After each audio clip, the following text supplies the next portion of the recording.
하나님을 믿는다는 말과 하나님을 안다는 말과 동일한 표현이 뭐라고 말씀드렸습니까? 하나님을 사랑한다는 표현과 똑같다고 말씀을 드렸습니다.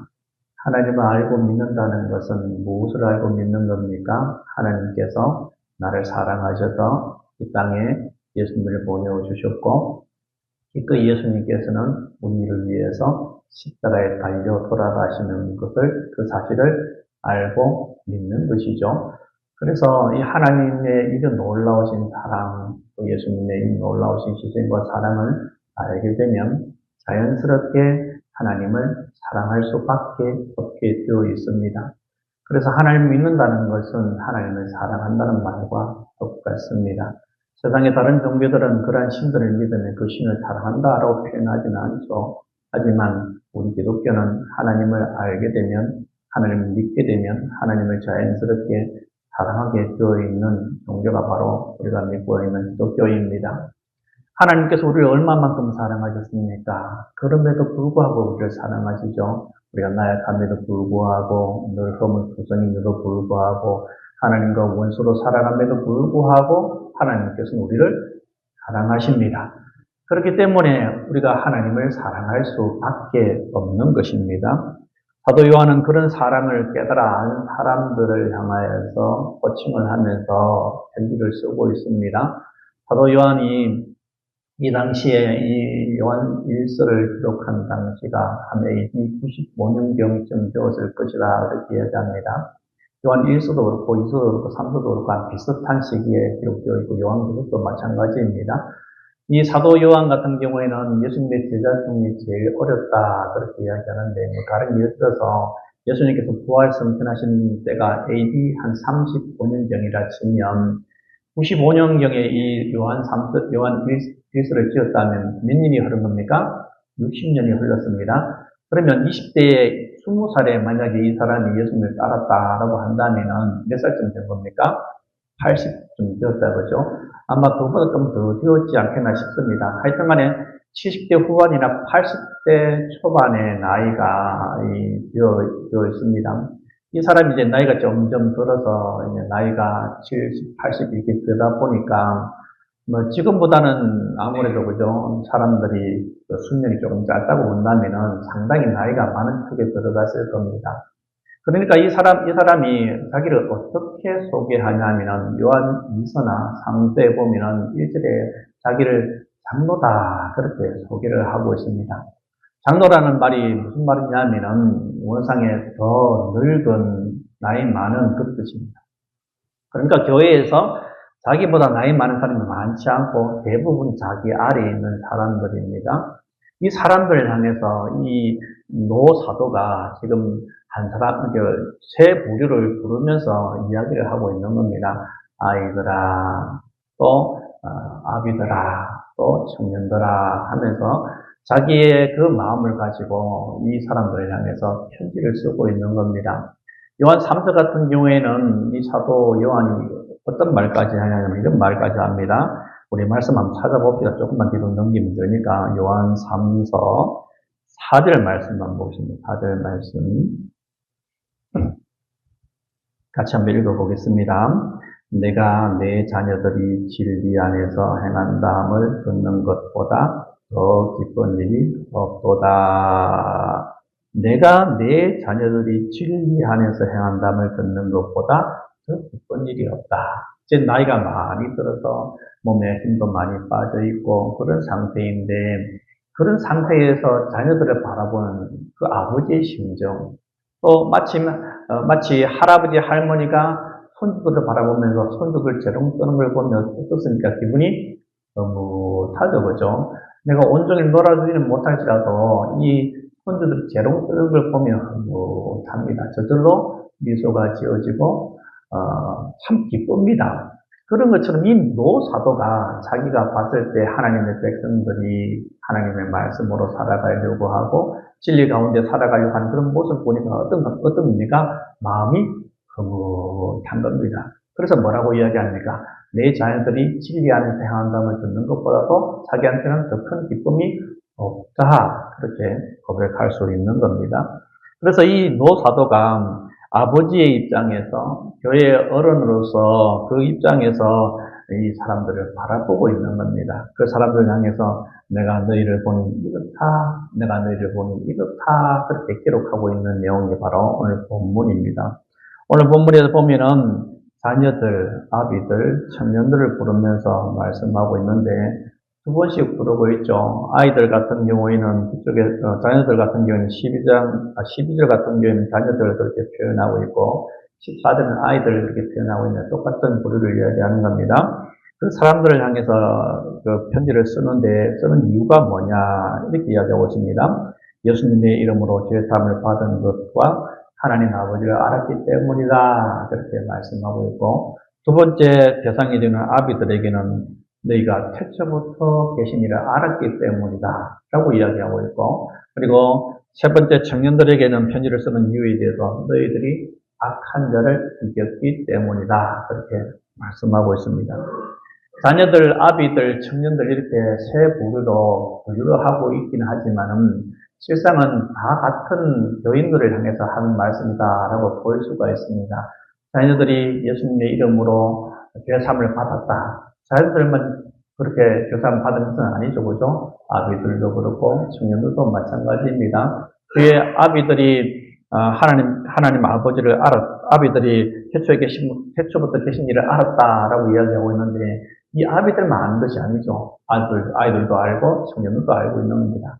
마찬가지로 청년들이 승리를 했는데 이긴 것도 청년들만 승리한 것이 아니라 온 교회가 다, 성도들이 다 승리한 것입니다. 그렇다면 먼저 자녀들에 대한 언급에 대해서 한번 살펴보겠습니다. 이 자녀들에 대해서 내가 편지를 쓴 이유가 뭔가에 대해서 첫 번째 말씀하기를 예수님의 이름으로 죄 사함을 받은 것에 대해서 이야기합니다. 우리 12절 말씀 같이 읽어보겠습니다.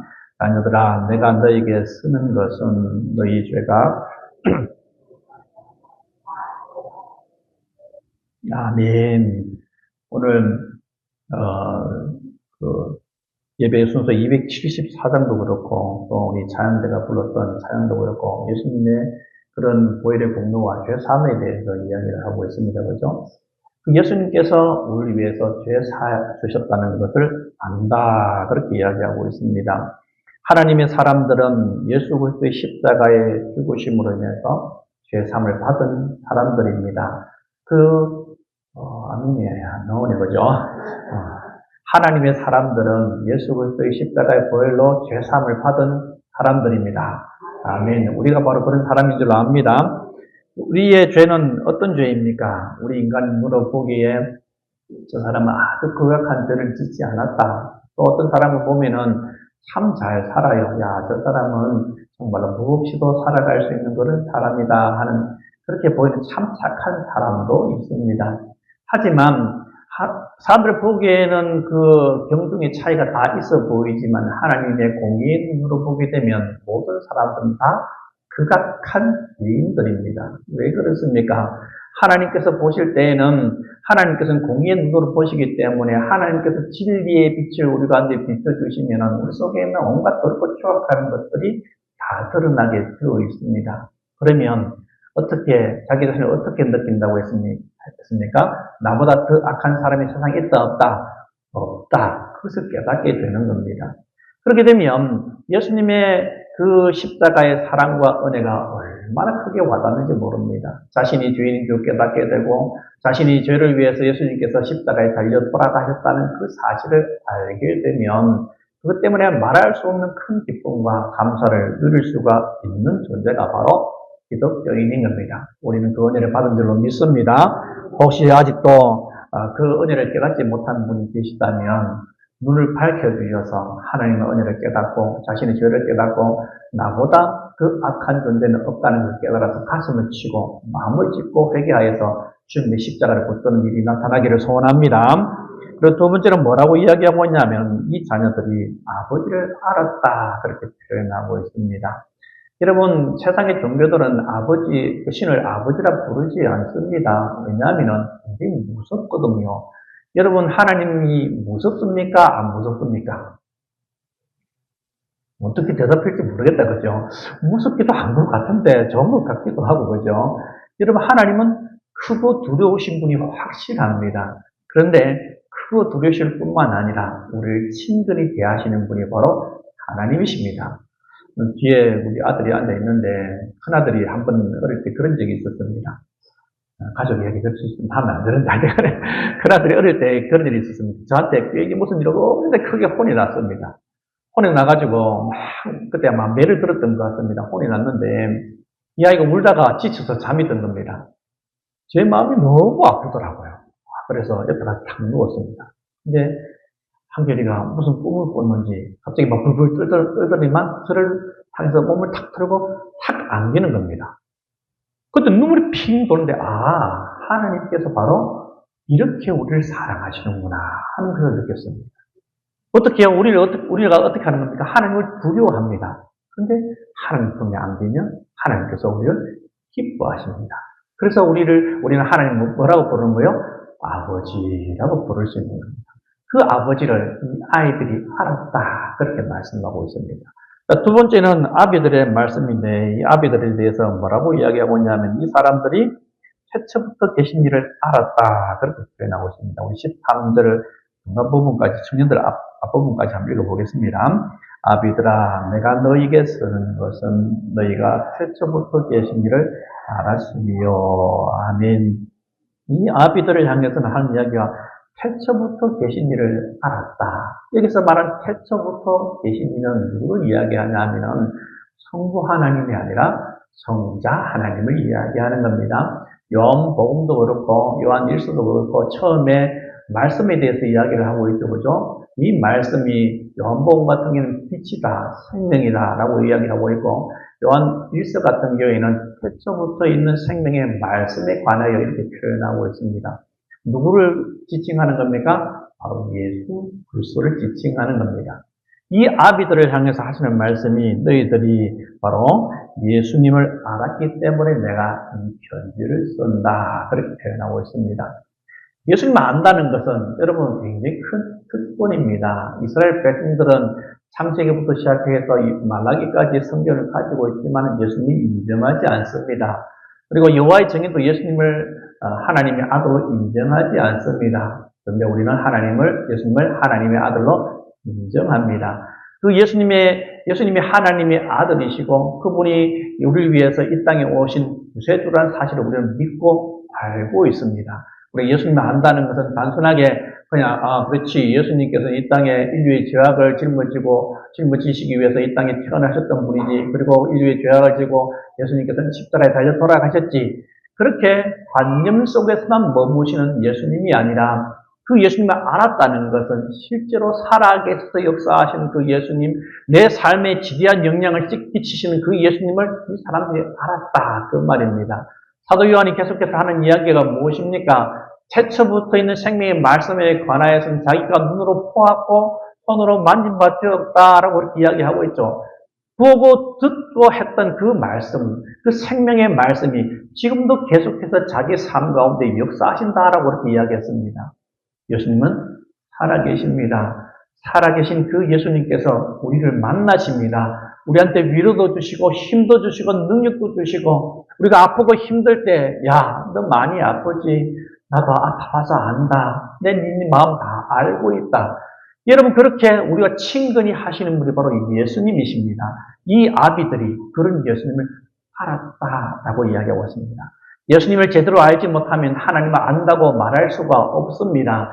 예수님을 제대로 알아야, 제대로 만나야 하나님을 제대로 알 수가 있는 겁니다. 예수님이 어떤 분이십니까? 현현하신 하나님이십니다. 현현이란 말 좀 말이 어려운데 살아계신 하나님께서 구약에 보면 인간의 몸을 입고 온 것처럼 그렇게 나타나는 경우가 종종 있었습니다. 가령 예를 들자면은 아브라함한테 나타나서 천사 셋이 나타났습니다. 그런데 그 중에 한 존재가 천사가 아니라 하나님이었습니다. 그런 모습을 하면 현현 그렇게 이야기하는데 예수님이 바로 현현한 하나님을 보여주시는 그런 분이십니다. 나를 보면 누구를 보았거늘 아버지를 보았거늘 어찌하여 아버지를 보이라 하느냐 그렇게 말씀하고 있죠. 그래서 예수님을 제대로 알아야 하나님을 제대로 안다라고 말할 수가 있는 겁니다. 이 아비들은 예수님을 제대로 알았습니다. 우리도 예수님을 아는 존재입니다. 예수님이 어떤 분이십니까? 나를 위해서 이 땅에 하늘 보좌를 부리시고 이 땅에 가장 낮아지게 오신 분, 나를 위해서 사람들에게 모진 고난과 고통을 받으신 분, 세월은 나를 위해서 정말로 부족하고 하나님 앞에서 부끄러운 그런 존재인데도 불구하고 나를 위해 십자가에 달려 돌아가신 분, 그분을 우리는 믿고 알고 있습니다. 아멘. 두 사람 할라다가 많은 것 같습니다. 그 예수님 우리는 믿고 있습니다. 알고 있습니다. 할렐루야. 그 예수님 때문에 우리가 살아있는 겁니다. 이 아비들이 바로 그런 예수님을 알고 있다. 태초부터 계시니, 태초부터 계셨다는 것은 계속해서 그분이 태초부터 있어 오셨다. 계속해서 존재해 오셨다. 그 말입니다. 그분이 지금 태초부터 존재하는 그분이 지금도 우리 가운데 함께 계신 줄로 믿습니다. 그분은 우리를 알고 있습니다. 그리고 마지막 청년에 대해서 이야기할 때 뭐라고 이야기하냐면 악한 자를 이겼다라고 이야기합니다. 13절 뒷부분 읽겠습니다. 청년들아 내가 너에게 쓰는 것은 아멘. 청년들아 내가 너에게 쓰는 것은 이 편지를 쓰는 이유가 뭐냐 하면은 너희들이 악한 자를 이겼기 때문이다 라고 말씀합니다. 이 악한 자는 누굴 이야기하는 겁니까? 바로 사탄을 이야기합니다. 그 뒤에 밑에 부분에서 14절에서는 뭐라고 표현하고 있냐면 너희가 흉악한 자를 이겼다 그렇게 합니다. 경상도 말은 숭악한 자를 이긴 겁니다. 숭악한 자. 이 흉악한 자를 이겼다라고 말씀하고 있는데 이 흉악한 자는 사탄을 이야기하는 겁니다. 사탄은 우리보다 훨씬 힘이 셀까요? 비슷할까요? 약할까요? 셉니다. 못 이깁니다. 영적인 존재라서 우리가 이길 수가 없습니다. 그런데 이 흉악한 존재가 우리보다 힘이 더 셀 뿐만 아니라 더 강력할 뿐만 아니라 우리를 능히 이겨서 우리를 아주 악한 대로 빠뜨릴 수 있는 그런 존재입니다. 아주 교묘합니다. 이 흉악한 자가 우리를 시시탐탐 우리의 모든 삶 가운데 넘어지게 하기 위해서 우리 약점을 가지고 계속해서 화살을 쏘고 있습니다. 그런데 뭐라고 이야기하고 있습니까? 청년들을 향해서 너희가 그 존재를 이겼다라고 말씀하고 있습니다. 여러분, 예수님께서 이미 승리하신 줄로 믿습니다. 너희가 세상에서는 환난을 당하라 담대하라 내가 세상을 이겨노라 라고 말씀하셨습니다. 창세기 3장에 보면 하나님께서 아담과 하와와 그리고 범죄하게 만든 사탄을 향해서 저주를 내리실 때 사탄한테 뭐라고 이야기합니까? 너는 여자의 후손과 원수가 될 것이다 라고 이야기하면서 너는 여자의 후손의 발꿈치를 상하게 할 것이고 또 여자의 후손 내 머리를 상하게 할 것이다 라고 말씀하십니다. 발꿈치를 상하게 한다는 것은 무엇입니까? 피해를 준단 말이다 그죠? 하나님께서 하나님의 아들이신 메시아가 하나님의 일들을 제대로 이루지 못하게끔 방해한다 그 말입니다. 그런데 여자의 후손은 어떻게 합니까? 그 뱀의 머리를 깨부순다고 이야기하고 있습니다. 여러분 그 말이 무슨 말입니까? 예수님께서 승리하신다는 말입니다. 이미 예수님은 십자가에 승리하셨습니다. 그 승리는 누구의 승리입니까? 바로 우리의 승리입니다. 우리는 약하지만 부족하지만 아무것도 할 수 없는 그런 존재이지만은 우리가 예수 그리스도의 그 권능과 능력을 힘입어서 악한 사탄을 이미 이겼습니다. 그래서 우리는 어떻게 합니까? 그 예수님의 그 이름, 놀라운 그 이름, 하늘과 땅의 모든 권세를 가지고 계신 그 놀라운 이름으로 선포하면 되는 겁니다. 승리는 이미 내 것이다. 나는 이겼다. 네가 아무리 나를 넘어지게 할지라도 나는 승리자다. 이런 우리가 삶에서 실패할 수 있습니다. 하지만 그 실패는 하나님의 실패가 아닙니다. 우리가 넘어졌다고 해서 하나님께서 넘어지신 것이 아닙니다. 하나님은 승리하시고 하나님은 반드시 회복시켜 주셔서 우리를 일으켜 주실 것입니다. 나의 대적이여 나로 인하여 기뻐하지 말지어다. 난 넘어질 때도 일어날 것이요 어두운 가운데 앉을지라도 여호와께서 나의 빛이 되실 것이미로다. 할렐루야. 승리는 우리의 것입니다. 이렇게 하나님께 은혜를 받은 사람들, 아이들, 아비들, 청년들에 이야기하고 있는데 이 청년들은 하나님의 은혜를 받은 자들입니다. 그렇다면 이 하나님의 은혜를 받은 자들이 어떻게 삶을 살아가야 할 것인가에 대해서 말씀을 했습니다. 앞부분에서는 뭐라고 이야기했냐면 이 하나님의 은혜를 받은 자들이 어떻게 해야 되느냐? 바로 형제, 자매들을 사랑해야 된다. 그렇게 말씀했습니다. 오늘 본문에서는 그것과 좀 다른 결을 가지고 이야기하고 있습니다. 형제, 자매를 사랑하는 것이 아니라 세상을 사랑하지 말라라고 말씀하고 있습니다. 우리 15절 말씀 같이 읽겠습니다. 이 세상이나 세상에 있는 것들을 사랑하지 말라. 누구든지 아멘. 이 세상이나 세상에 있는 것들을 사랑하지 말라. 누구든지 세상을 사랑하면 아버지의 사랑이 그 안에 있지 않다라고 말씀하고 있습니다. 여러분, 하나님의 놀라운 사랑을 받은 사람은 자연스럽게 하나님을 사랑하는 사람이 된다라고 말씀드렸습니다. 하나님께서 베풀어 주신 은혜와 사랑에 대한 인간의 반응은 하나님께 예배하는 것이고 하나님을 사랑하는 것입니다. 그런데 우리가 하나님을 안다고 하면서 하나님을 사랑한다고 하면서 계속해서 세상 것을 바라보고 추구하는 경우가 많이 있습니다. 여러분, 하나님의 사랑을 딱 알고 나면 우리의 모든 초점이 하나님께 딱 집중이 됩니다. 와, 세상을 열심히 살아봤더니만 세상 것 아무것도 아니네. 하나님의 사랑에 비하면 세상 것 아무것도 아니네. 세상 영광 아무것도 아니네. 하나님의 영광이 진짜 영광이네. 이런 것을 깨닫게 됩니다. 그래서 가치관 자체가 완전히 바뀝니다. 여러분이 예수님을 열심히 따랐던 제자들을 한번 보십시오. 이 사람들이 맨 처음에는 벌벌벌 떨면서 사람들 앞에 자기가 예수님 믿는 것을 드러내는 것을 두려워했는데 성령님께서 임하시고 난 다음부터 이 사람이 완전히 돌변합니다. 그래서 어떻게 합니까? 사람들 앞에 담대하게 하나님의 살아계심을 선포하지 않습니까? 사람이 완전히 바뀝니다. 그런데 우리가 그때 하나님만 바라보고, 처음 사랑을 알았을 때 하나님만 바라보고 하나님만 사랑하고 살아가는데, 이 살아가다 보니까 어때요? 이렇게 막 열심히 가다 보니까, 주위에 뭐가 보이네요? 뭐지? 힐끗힐끗 보다가, 보니까, 하다가 몸이 싹 돌아가요. 그러면서 내가 하나님을 향해서, 하나님만 바라보고 하나님을 향해서 나아가다가, 몸까지도 다, 고개가 돌아가다가, 나중에는 몸까지도 다 돌아가서 그것을 바라보고, 그것이 진짜 만지면서 살아가고 있습니다. 그게 바로 우리의 모습일 수 있다는 겁니다. 여러분 한번 보십시오. 여기서 뭐라고 이야기하고 있습니까? 세상에 있는 것들을 사랑하는 자는 아버지의 사랑이 그 안에 있지 않다라고 이야기하고 있습니다. 그 말이 무슨 말입니까? 아버지의 사랑이 그 속에 있다는 말입니까? 없다는 말입니까? 없는 겁니다. 너희들이 세상을 사랑하고 세상을 바라보고 세상을 더 사랑하게 되면 아버지의 사랑이 그 속에 없다. 너희가 세상을 사랑하게 되면 너희는 하나님을 사랑하는 것이 아니다라고 선포하고 있습니다. 만약에 여러분 남편이, 여러분의 아내가 이렇게 말한다고 칩시다. 여보, 나 당신 너무 사랑을 알지. 여보, 당신 너무 사랑하는데 한 달에 이틀은 다른 사람 사랑할 거야. 여러분 이렇게 말하면 여러분 어떻게 하겠습니까? 미쳤다 하겠죠, 그죠? 그래서 당신 그럴 수가 있느냐 하면서 어떻게 하겠습니까? 요래! 찍어! 이렇게 말하겠죠. 왜 그렇습니까? 여러분, 남녀가 결혼한다는 것은 무엇을 의미합니까? 내가 당신을 위해서 나의 모든 것을 희생하고 내 것이라 주장하지 않고 당신을 위해서 나 자신을 희생하겠다 하는 그런 결단이죠. 남편도 하는 그 결단을 하는 겁니다. 그 말이 무슨 말입니까? 나 다른 남자 보지 않고 나 다른 여자 보지 않고 당신만 사랑할 거야. 이렇게 말하는 겁니다. 그런데 그렇게 말했던 그 사람이 나 한 달에 이틀만큼 당신 사랑하지 않고 다른 남자 사랑하고 다른 여자 사랑할 거야.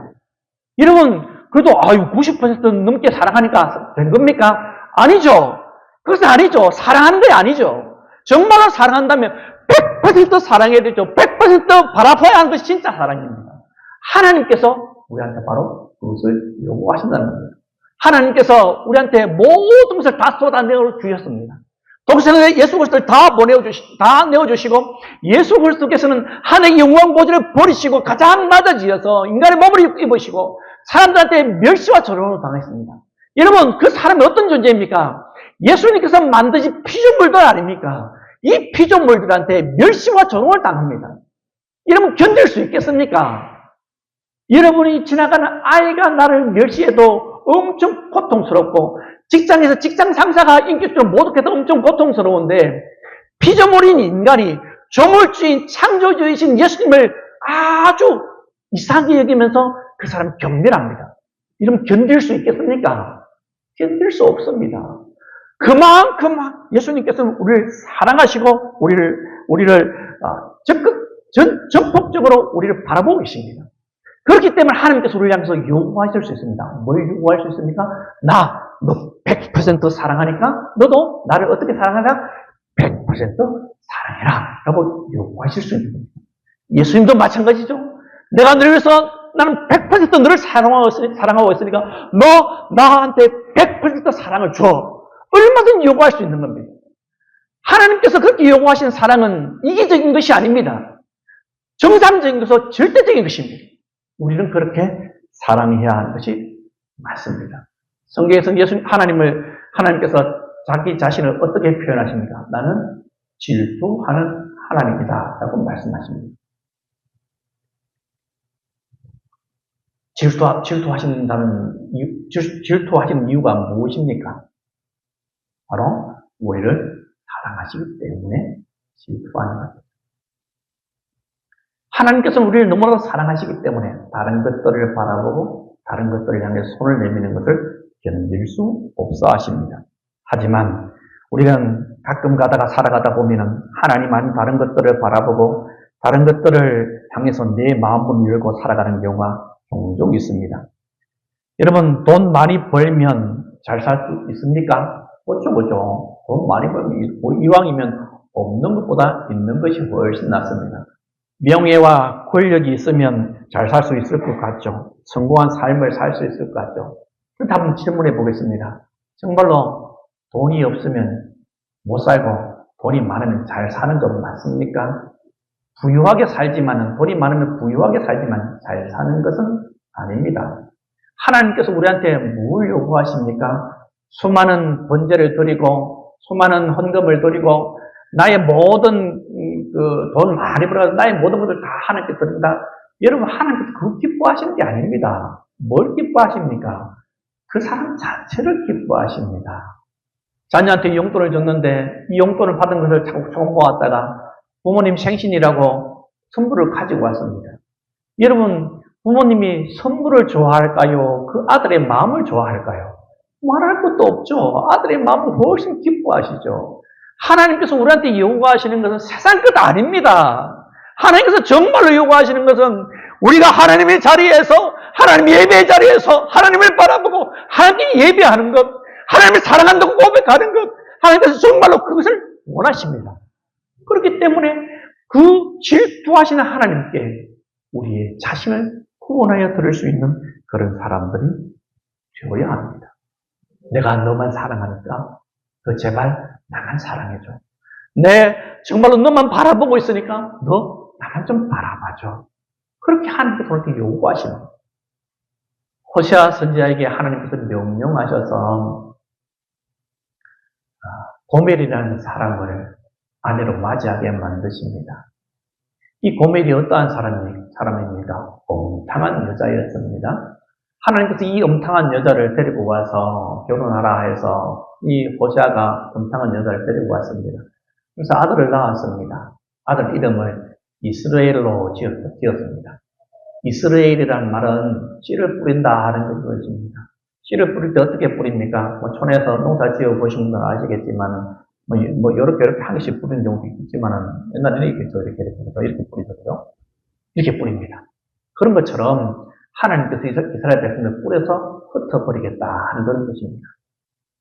이 두 사이에서 또 한 아기가 태어납니다. 둘째는 딸입니다. 이 딸의 이름은 루하마라는 이름입니다. 루하마라는 말은 긍휼을 입었다 하는 것입니다. 로라는 말은 강한 부정을 이야기합니다. 그러면 무슨 뜻이겠습니까? 긍휼함을 입지 못했다 하는 뜻입니다. 세 번째 아들을 또 낳았는데 이 아들의 이름은 로암미입니다. 암미라는 말은 나의 백성 그런 뜻입니다. 그럼 로암미니까 무슨 뜻이겠습니까? 나의 백성이 아니다 하는 뜻입니다. 호세아가 이 고멜을 데리고 와서 이제 당신은 내 아내니까 나만 바라보고 나만 남편으로 성도 살아야 돼. 나 당신만 살아갈게. 이렇게 말했는데 이 심심함에 이 고멜이 뛰쳐나가는 겁니다. 그래서 첫째 아들은 이스라엘은 자기 아들인 것 같은데 이 루하마하고 로아미는 자기 아들이 아닌 것 같아요. 나의 백성이 아니다라고 표현하고 있죠. 그 말이 무슨 말입니까? 호세아와 고멜 사이에 태어난 아기가 아니라 그 말입니다. 우리가 하나님만 바라보고 하나님만 섬기고 하나님만 사랑해야 되는데 하나님만 다른 것들을 바라보면 사생자를 갖는 존재가 아닌지 우리 자신을 살펴볼 필요가 있는 겁니다. 하나님께서는 우리를 어떻게 만드셨습니까? 하나님만 바라보고 하나님만 사랑하고 하나님께만 의지하고 하나님께 경배하기 위해서 우리를 만드셨습니다. 그런데 하나님만 다른 것들을 은근히 생각합니다. 오늘 설교의 제목이 무엇입니까? 양다리 사랑, 양다리 사랑. 한 발은 하나님께 딛고 한 발은 세상에 딛고 살아갑니다. 그러면서 이렇게 말합니다. 나 하나님 사랑해. 그런데 세상에 내가 버릴 수 없는 것이 분명히 있어. 하지만 나는 세상 것보다 하나님을 훨씬 더 사랑해. 그렇게 사랑하는 것은 사랑하는 것이 아닙니다. 하나님을 사랑한다는 것은 이 모든 것들을 초기와 같이 다 버릴 수 있을 때 그때 진짜 하나님을 사랑하는 겁니다. 난 하나님을 90% 사랑하고 세상을 10% 사랑한다. 그래서 하나님을 사랑하는 것이 아닙니다. 하나님께서는 100% 사랑하기를 원하십니다. 누구를요? 하나님을 100% 사랑하기를 원하십니다. 이 세상에 있는 것들이 무엇입니까?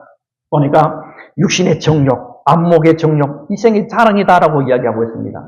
육신의 정욕, 내 육신을 만족시킬 수 있는 무언가를 쫓아서 살아가는 것, 내 눈의 즐거움을 쫓아서 살아가는 것, 내가 뭔가 자랑할 수 있는 번지를 게 있는 것.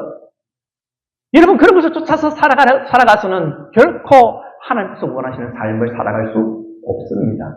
이 세상에 있는 것들은 누구를 쫓아서 온 것이라고 이야기하고 있습니까? 이 모든 것들이 다 세상으로부터 온 것이다 라고 이야기하고 있습니다.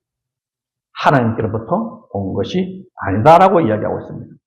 세상으로부터 나온 것을 사랑하지 말고 우리는 하나님을 사랑해야 합니다.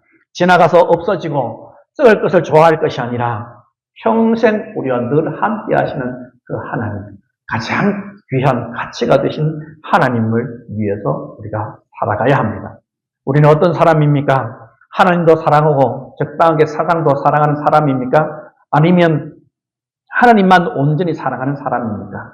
하나님께서 내가 지금 열심히 추구하고 있는 것을 하나님께서 내가 지금 추구하고 있는 것을 생각해 볼 때 하나님께서 과연 기뻐하시겠습니까? 어떤 사람은 그것이 공부일 수도 있고 어떤 사람은 건강일 수도 있고 어떤 사람은 성공과 돈일 수도 있을 것입니다. 하나님께서 그런 우리에게 이렇게 말씀하신다고 생각해 보십시오. 너 그거 내려놓을 수 있어? 네가 정말로 공부를 중요하게 생각하는데 너 그거 내려놓을 수 있겠니? 너 자식을 정말 중요하게 생각하는데 너 자식 내려놓을 수 있겠어? 네 남편을 정말 중요하게 생각하는데 너 남편 내려놓을 수 있겠니? 너 돈을 정말 중요하게 생각하는데 너 돈 그거 나를 위해서 내려놓을 수 있어? 그렇게 말씀하실 때 주님, 제가 정말로 이것이 내가 살아가는데 필요하지만 주님께서 달라 하면 저는 드릴 수 있습니다. 그렇게 말하는 그 사람이 진짜 하나님을 사랑하는 사람입니다. 여러분, 우리가 살아갈 때 돈 필요합니다. 건강 필요합니다. 명예도 필요합니다. 살아가는데 필요한 것이 굉장히 많습니다. 하지만 하나님보다 더 중요한 것은 세상에 존재하지 않습니다. 하나님께서 너 그거 내려놓아라고 말씀하실 때 하나님께서 말씀하시니 제가 너무나도 소중하게 생각하는 것이지만 하나님 내려놓겠습니다. 이렇게 하는 사람이 진짜 하나님을 사랑하는 사람입니다. 어린아이들도 하나님을 제대로 사랑하기 위해서 이렇게 합니다. 어린아이가 하나님 사랑을 알았습니다. 남자아이가 하나님 사랑을 알았습니다. 하나님, 로봇도 너무너무 제가 아끼는 건데 하나님을 바칠게요. 그럼 그게 쉽습니까? 쉽지 않죠. 그게 바로 진짜 하나님을 사랑하는 겁니다.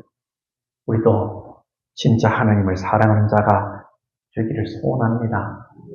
그것을 내려놓으려면 정말 큰 용기가 필요합니다. 쉽지 않습니다.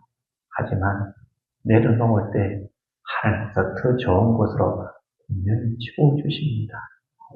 하나님을 기대하시기 바랍니다. 용기를 내십시오.